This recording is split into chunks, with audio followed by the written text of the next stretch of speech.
Doesn't matter if you drink, smoke, chew tobacco, consume edibles, all that good stuff, right? No, doesn't matter.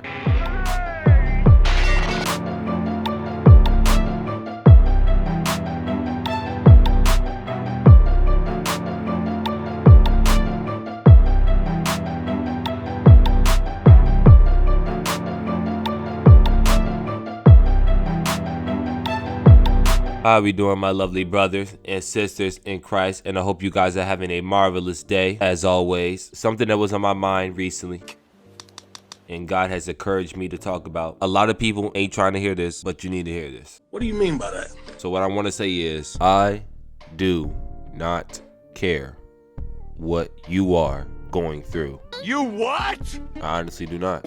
I'm here to tell you right now, we don't care. Here's why. 1 Corinthians 10:13. There hath no temptation taken you, but such as is common to man. What do you mean by that? But God is faithful, who will not suffer you to be tempted above that ye are able, but will with the temptation also make a way to escape, that you may be able to bear it. And it's self-explanatory. He does not add weight you cannot lift.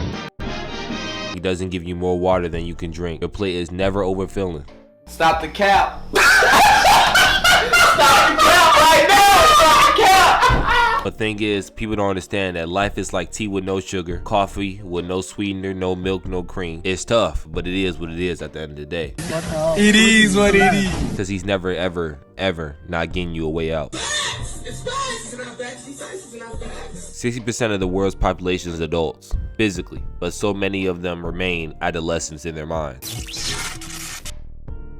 Especially for our society and continue to grow the community in our world and building that next generation. But let's now focus on the subject on hand. 31.1 million people have consumed nicotine. 2.8 million people categorized as middle schoolers and high schoolers alone. 147 million people have consumed weed, also known as cannabis. What? 2 billion people have consumed alcohol, also known as ethanol. You serious?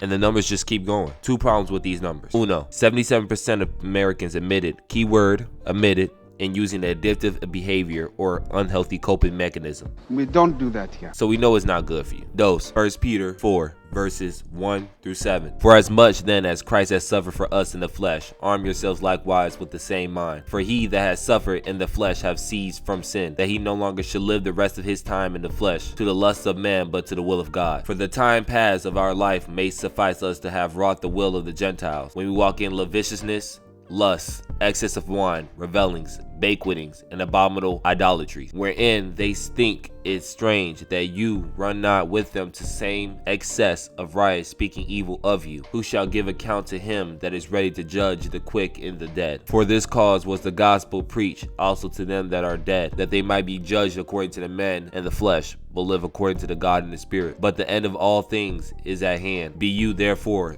sober, and watch unto prayer. The key phrases in this passage is excess of wine and keeping a sober mind. Doesn't matter if you drink, smoke, chew tobacco, consume edibles, all that good stuff, right? No, doesn't matter. What matters is what you're using it for and how much are you using. Because all we know is you could do all those things and still remain mentally aware of everything that is going on.